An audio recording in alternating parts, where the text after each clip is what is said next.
In our world, nations rise and fall. Empires clash. We watch the news and honestly we wonder about the future. We see powerful countries on the world stage. We ask ourselves, who holds the ultimate power? Who can stand against the strongest armies?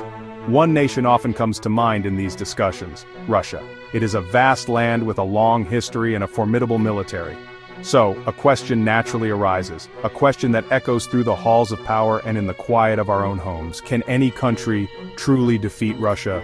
What if an ancient text, a book of prophecy written thousands of years ago, holds a clue? The Bible is a book filled with stories of kings, empires, and divine intervention.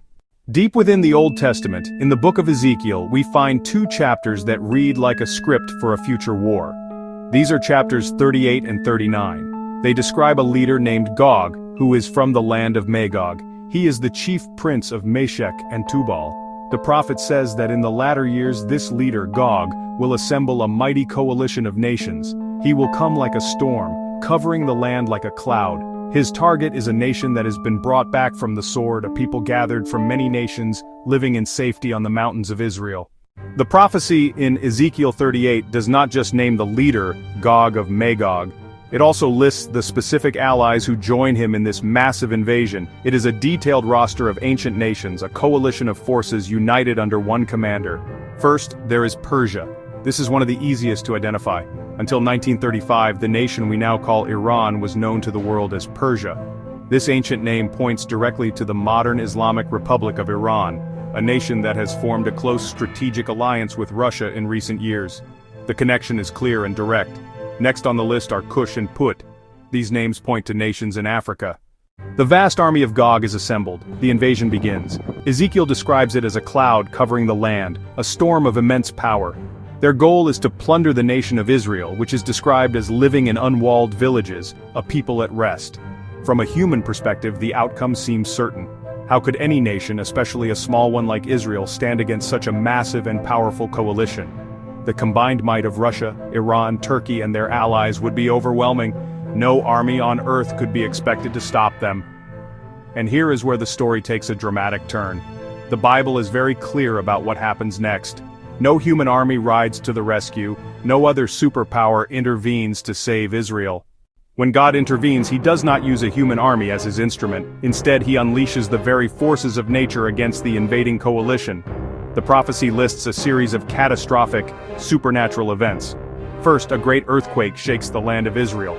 The Bible says it will be a shaking so powerful that the fish in the sea, the birds in the sky, the beasts of the field, and every person on the face of the earth will tremble. Mountains will be thrown down, and cliffs will fall. The very ground will turn against Gog's army. This is not a conventional weapon of war. It is a power that controls the planet itself. The chaos does not end with the earthquake. The prophecy says that God will call for a sword against Gog throughout all my mountains. But this is not an outside army's sword. The text explains that every man's sword will be against his brother. In the midst of the terror and confusion caused by the earthquake, the vast multinational army will turn on itself. As if that were not enough, God then sends a judgment from the heavens. Ezekiel writes that God will rain down on Gog and his hordes flooding rain, and great hailstones, fire and brimstone. So, what is the point of all this? Why does the prophecy describe such a dramatic and terrifying event? The ultimate goal is not the destruction of an army, but the revelation of God's power and sovereignty to the entire world. It is a global demonstration designed to answer the ultimate question of who is truly in control. The prophecy states that the outcome will have a profound effect on two groups of people. First, on the nations of the world. After witnessing this incredible event, the text says, "Then the nations will know that I am the Lord." For a world that may have forgotten God, or dismissed him as irrelevant, this event will be an undeniable wake-up call. It will force every nation to acknowledge a power higher than their own. The headlines will not be about a geopolitical victory, but about a divine intervention that changes everything. It is a moment of global revelation. Second, the event has a purpose for the nation of Israel. God says, "And my holy name I will make known in the midst of my people Israel. And the nations shall know that I am the Lord, the Holy One in Israel."